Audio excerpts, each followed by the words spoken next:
that Christ Jesus wasn't crucified. He never died. And how can we prove this? Because this is the only thing which is actually, excuse me, protecting me or trying to retard my progress to become a Muslim. All my students, I'm sure some of them are here, they know of my ambition. But my aim and the truth is what I'm looking for. Because I believe a day will come I must stand by the judgment throne to actually testify all what I've done on earth. But how am I going to find that truth? Because it has been told that we the Christian believe that Christ died and rose to show to the world that after death there is life. This is the proof.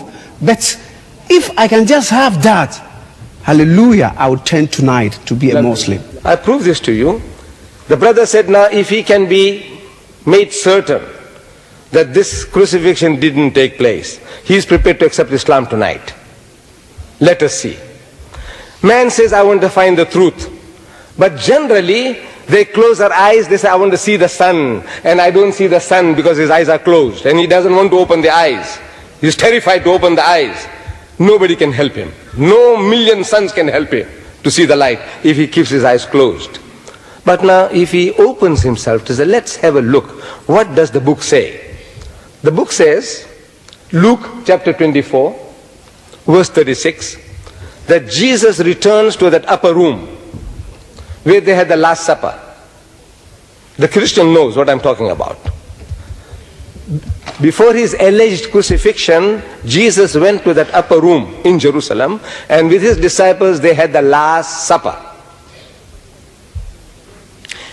So after his alleged crucifixion, Jesus returns after 3 days.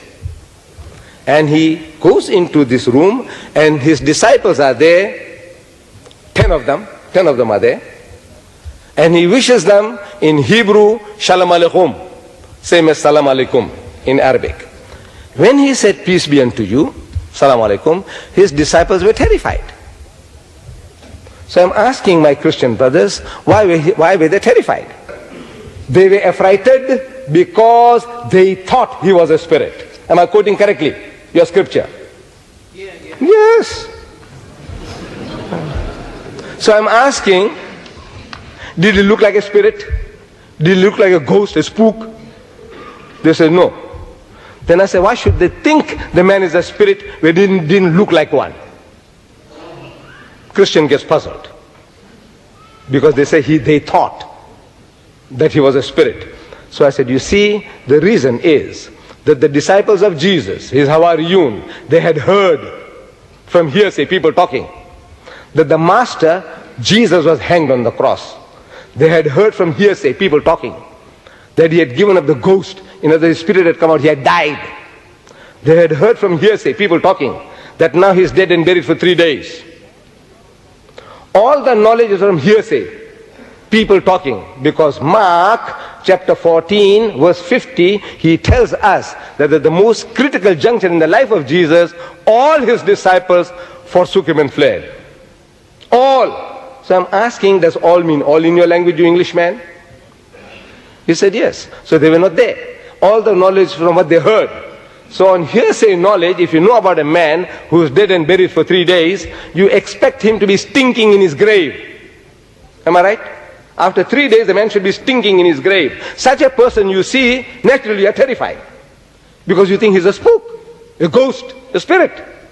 So Jesus wants to assure them that he's not what they are thinking. They are thinking he has come back from the dead, resurrected. So he says, Unzuru ila yadayya wa rijlayya. Says, behold my hands and my feet. Inni ana huwa. I am the same fellow man. What's wrong with you fools? Can't you see? Inni, most certainly I, ana huwa. Husuni wanzuru. Say, handle me and see. فَإِنَّ الرُّوحَ لَيْسَ لَهُ لَمٌ وَإِزَامٌ. For a spirit has no flesh and bones, as you see me have. And they felt him. And they believed not for joy. Means they were overjoyed. And wondered, what happened, man? We thought the man was dead and buried. So he says, to assure them further that this is not what they're thinking, he says, أَإِنْدَكُمْ هَاهُنَا طَعَامٌ. Have you got here anything to eat? فَنَاوَلُوهُ جُزْءًا مِّن سَمَكٍ وَشَيْئًا مِّن شَهَدِ عَسَلٍ فَأَخَذَ وَأَكَلَ قُدَّامَهُم. And they gave him a piece of broiled fish and a honeycomb, and he took it and he ate in the very sight to prove what? There is a ghost, he's a spook, he's a spirit. What is he proving? I'm a same fellow man, damn fools, what are you afraid of me for? This is what he's proving to them. He's telling them that he's not what you are thinking. And yet you say, no, he is. He said he's not a spirit, you say he is. Amazing, amazing sense of logic reasoning. The man is telling you, I'm not, you say he is. Jesus says, I'm not God, I'm a servant of God, you say, no, he's God. Jesus says, I don't know about the Yawm al-Qiyamah, they say, no, he knows. Jesus says, I can't do everything of my own self, they say, no, he can do everything.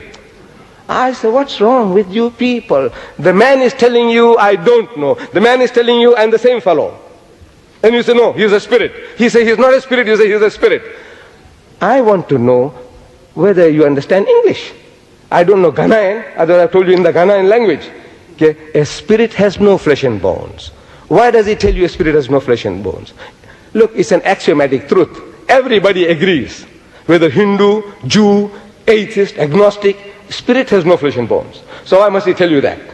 Because you are thinking that he is. He said he is not that. And he's eating broiled fish and honeycomb. Do resurrected bodies eat broiled fish and honeycomb? Do they? That when we wake up, Yawm al-Qiyamah, everybody eating broiled fish and honeycomb? Is that what it is? So what is this? The man is telling you he is not, and you say, no, he is. I said, this is this. The Quran discussed. Jesus said, seeing they see not, hearing they hear not, neither do they understand. The Quran confirms that. It's a summum bukmun umyun fahum la yarji'un. Deaf, dumb and blind, they will not return to the path. If you want to see, the signs are there. This booklet is here. I don't know whether you got this, crucifixion or crucifixion. Have you got this? Yes. Now, look man, the whole thing, there isn't a Christian born. Look, brother, listen. I'm offering your mighty Christian giants in America meeting in the Madison Square Garden at my expense.